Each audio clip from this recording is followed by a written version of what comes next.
Kali ini kita ingin berbagi pesan yang sangat singkat. Yang dalam singkat ini kita ingin mengingatkan baik kepada diri saya pribadi dan kepada kita semua tentang satu bagian dari ayat Al-Quran yang kiranya penting kita renungi, yaitu Quran surah ke-81 At-Takwir di ayat ke-26, saat Allah Subhanahu wa Ta'ala berfirman, "Fa'aina tadhhabun?" Maka engkau itu sesungguhnya mau kemana? Ayat yang singkat tapi begitu padat dan sangat mendalam, memberikan satu kesan yang cukup menusuk ke dalam jiwa setiap manusia. Pertanyaan yang datang langsung dari pencipta kita, sesungguhnya engkau mau kemana? Allah sudah menjelaskan mengapa kita diciptakan. Allah sudah memberikan jalan kehidupan bagi kita dan menerangkan konsekuensi di balik pilihan-pilihan yang kita tetapkan untuk menempuh jalan-jalan yang dimaksudkan. Bila benar, resikonya seperti ini. Bila salah, konsekuensinya demikian. Maka, di antara sekian manusia yang telah mengetahui semua konsekuensi itu, terkadang masih mengedepankan bujukan-bujukan atau bahkan pengaruh-pengaruh nafsunya agar bergeser dari nilai-nilai kebaikan, bahkan nilai kemanusiaan yang telah Allah tetapkan. Ketika Allah menyampaikan, tidaklah aku ciptakan jin dan manusia itu kecuali untuk menaati aku, untuk beribadah kepada aku. Jadi sifat menjalani kehidupan di muka bumi ini adalah dilandaskan pada kepatuhan kita kepada Allah Subhanahu wa Ta'ala. Kepatuhan itulah yang disebut dengan ibadah. Patuh, tunduk, patuh, bahasa Arabnya itu disebut dengan Islam. Jadi Islam dalam pengertian etimologi secara bahasa artinya tunduk, patuh, taat. Orangnya disebut dengan Muslim. Jadi setiap manusia itu konsekuensinya memang mesti patuh, tunduk, dan taat kepada Sang Pencipta, yaitu Allah Subhanahu wa Ta'ala. Karena itu ketika Allah menyampaikan di dalam firman-Nya, "Wa ma khalaqtul jinna wal insa illa liya'budun." Tidaklah aku ciptakan jin dan manusia itu kecuali untuk menjadikan seluruh aktivitasnya agar menaati Allah Subhanahu wa Ta'ala, dijadikan sebagai ibadah. Jadi kita dari bangun tidur sampai tidur itu sejatinya adalah memetakan kurikulum untuk menaati Allah dalam bingkai ibadah. Dilatih dalam bentuk ritual. Ritual itu untuk mengaktifkan titik spiritual kita, titik roh kita. Segala yang terkait dengan roh disebut rohani. Jadi dalam diri kita ini ada spiritnya, ada rohnya. Dan itu adalah titik latihan pertama untuk mengaktifkan ya titik-titik kebertuhanan.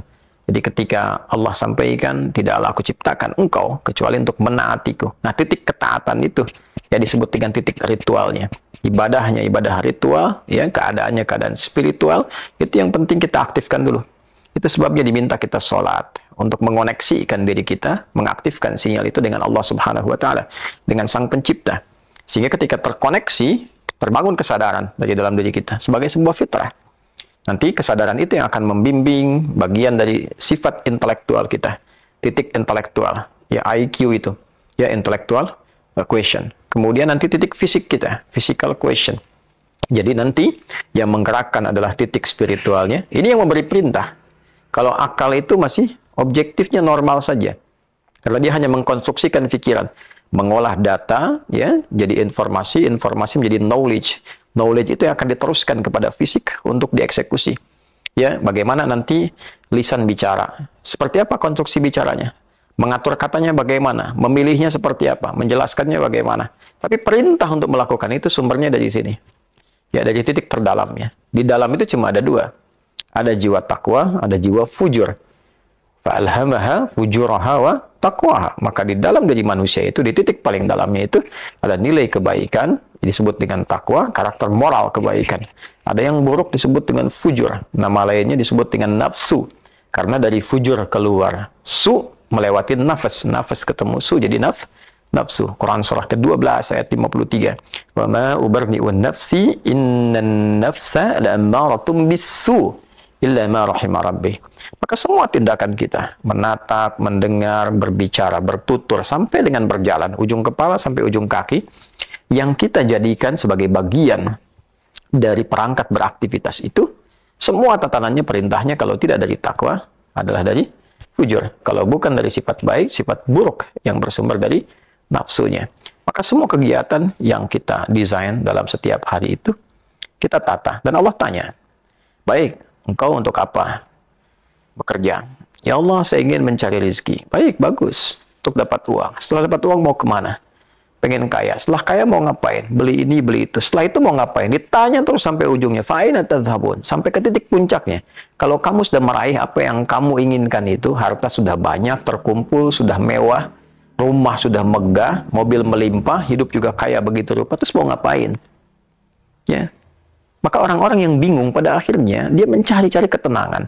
Akhirnya balik lagi, sudah kaya segala rupa, cuma cari ketenangan, akhirnya balik lagi ke desa, nyewa gubuk, nanam kangkung, nanam cabai. Terus kalau memang dengan seperti itu bisa bahagia, kenapa selama ini kerja keras mendapatkan sesuatu yang dikumpulkan?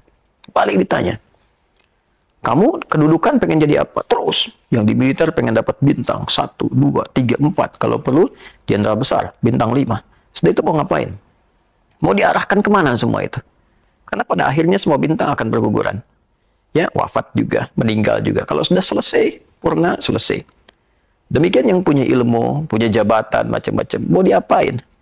Ya, ketika semua titik itu mencapai pada titik jenuhnya, di akhir itu akan balik kan. Ya, jabatan purna, harta juga jenuh, ya. Nah, di titik itu kita disadarkan, ditanya, mau kemana? Maka dijawablah dengan jawaban yang sangat mendalam. Inni dzahibun ila rabbi sayahdin. Yang terbaik adalah katakan, saya ini menyiapkan bekal untuk berjumpa dengan Rabbku.